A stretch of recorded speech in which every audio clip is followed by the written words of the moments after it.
So, yun na nga mga B, dahil officially nandito na tayo sa aking probinsya, sa Oriental Mindoro. And today, dahil off ko, gagala tayo para maligo sa pinakamahabang ilog ng Oriental Mindoro. Pero syempre, dahil nasa kasulukan nyo ng Encantadia, habang bumibiyahe, papakita ko din sa inyo kung gaano kaganda ang mga natural na beauty ng nature ng Oriental Mindoro habang chinichik ko ang buhay, desisyon ng aking transition from city to the province. Ganito bang paglipat na to? Hindi ko alam, upgrade ba to o character development? Hindi tayo sigurado yan. Pero kasi itong paninirahan sa probinsya. Actually guys, dati naman ako nakatira sa probinsya. Hindi ako lumaki.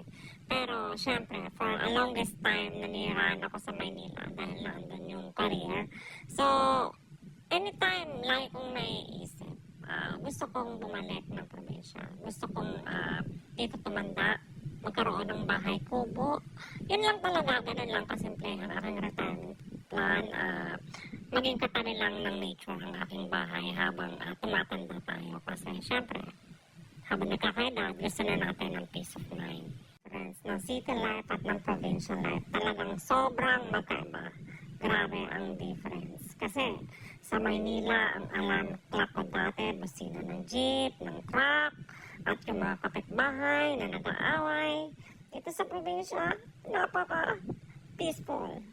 Manok, literal na kaka-do-do-do ang maririnig nating notification everyday. Plus, minsan may makikita ka pang mga kalabaw na super chill pa kaysa sa akin. Magaganda yung mga view. Katulad itong mga nakikita nyo na to. Super refreshing ng air. At syempre, isa din sa pinaka-excited ako dito sa probinsya is yung mga food. Dito talaga lahat fresh.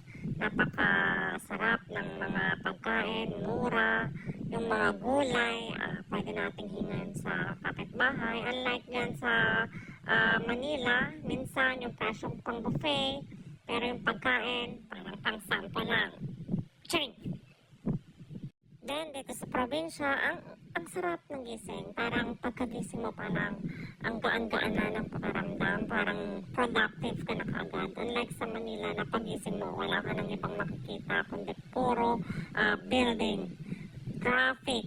Parang yung mundo everyday nagmamadali. Pero habang tumatagal, syempre, nung nandyan ako sa Manila, na-realize ko na hindi lang pala trabaho at success ang kailangan natin sa buhay. Siyempre, kailangan